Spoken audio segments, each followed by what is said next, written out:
আসন্ন জাতীয় সংসদ নির্বাচন সামনে রেখে রাজনীতিতে চলছে নানামুখী মেরুকরণ।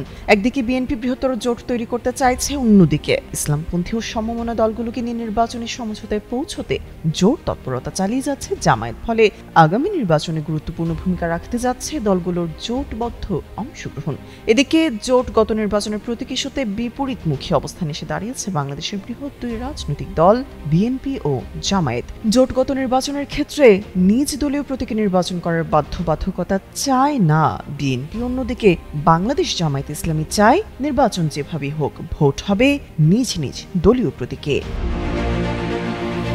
জোটগত নির্বাচন করার ক্ষেত্রে এতদিন নিজ দলীয় প্রতীকে নির্বাচন করার আইনি বাধ্যবাধকতা ছিল না। ত্রয়োদশ জাতীয় সংসদ নির্বাচন সামনে রেখে অন্তর্বর্তী সরকার জাতীয় নির্বাচন সংক্রান্ত আইন গণপ্রতিনিধিত্ব আদেশের RPOর 20 অনুচ্ছেদ সংশোধন করে বলা হয়েছে, জোট করলেও ভোট করতে হবে নিজ দলীয় প্রতীকে। গত 23 অক্টোবর সংশোধিত অধ্যাদেশটি উপদেষ্টা পরিষদে অনুমোদনও পায়। এরপরই বিএনপি এই সংশোধনের বিরুদ্ধে প্রতিক্রিয়া জানায়।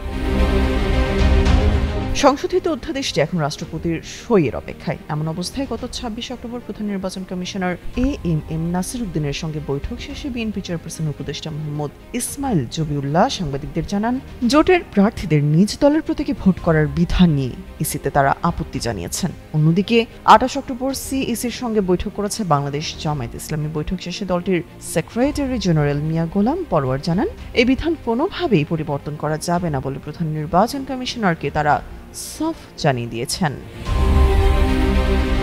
সুপারিশের দ্বিতীয় দফায় জামায়াত বলেছে, উপদেষ্টা পরিষদে গৃহীত সর্বশেষ গণপ্রতিনিধিত্ব আদেশের 20 নং অনুচ্ছেদের সর্বশেষ সংশোধনের বিধান অনুযায়ী প্রত্যেক রাজনৈতিক দলের প্রার্থীকে তার নিজস্ব দলীয় প্রতীক ব্যবহার করতেই হবে। অন্য কোনো দলের প্রতীক ব্যবহার করতে পারবে না, এই বিধান বহাল রাখতে হবে। নিবন্ধিত রাজনৈতিক দলের জোটগতভাবে নির্বাচনের ক্ষেত্রে নিজ দলের প্রতীকে নির্বাচন করার বিধান অন্তর্ভুক্তির জন্য নির্বাচন ব্যবস্থা সংক্রান্ত সংস্কার কমিশনই সুপারিশ করেছে। ফলে এই বিধান কোনো ক্রমেই পরিবর্তন করা যাবে না, সংশোধিত বিধানই বহাল রাখতে হবে। তামান্না তাবাসসুম, যুগান্তর নিউজ।